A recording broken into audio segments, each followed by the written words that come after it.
শেরপুরের পাকুড়িয়ায় ৭ বছরের শিশুকে বলাৎকারের ঘটনায় মামলা দায়ের। দ্রুত আসামিদের গ্রেফতার দাবিতে সংবাদ সম্মেলন।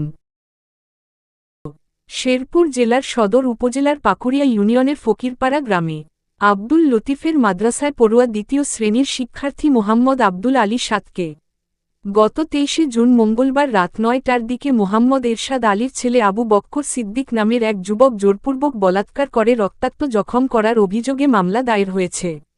পরে ওই ভিকটিমকে শেরপুর জেলা সদর হাসপাতালে ভর্তি করা হয়েছে। এ ঘটনায় শিশুটির বাবা আব্দুল লতিফ ৫ জনকে আসামি করে মামলা দায়ের করার পর থেকে আসামিরা বাদীকে প্রাণনাশের হুমকি দিচ্ছে। পরে নিরাপত্তাহীন আব্দুল লতিফ ২৭ জুন শনিবার দুপুরে তার গ্রামের বাড়িতে এক সংবাদ সম্মেলন করেছেন। এ সময় তিনি সংবাদ সম্মেলনে উপস্থিত সাংবাদিকদের কান্না জড়িত কণ্ঠে বলেন, তার সহোদর বোনের ছেলে একই বাড়িতে আবু বক্কর সিদ্দিক তার মাদ্রাসা পড়ুয়া ছেলে মোহাম্মদ আব্দুল আলীকে ঘটনার দিন রাতে মোবাইল ফোনে খেলা দেখানো এবং চকলেট চিপস দেয়ার প্রলোভন দিয়ে আবু বক্কর তার শয়নকক্ষে নিয়ে গিয়ে মুখ চেপে ধরে ওই শিশুকে জোরপূর্বক বলাৎকার করে। এই সময় রক্তাক্ত ওই শিশু চিৎকার দিলে তার বাবা মা আবু বক্করের শয়নকক্ষে গেলে সে পালিয়ে যায়।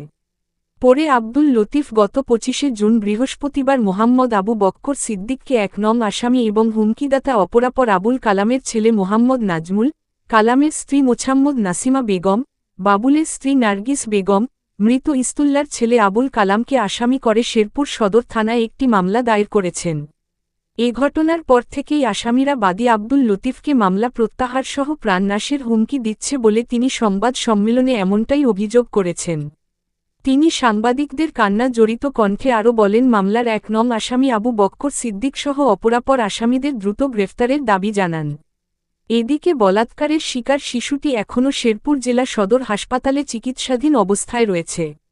শিশুটির বাবা আব্দুল লতিফ একদিকে তার শিশু ছেলের এমন অবস্থা, অপরদিকে আসামিদের অব্যাহত প্রাণনাশের হুমকিতে ভীত সন্ত্রস্ত হয়ে পড়েছেন।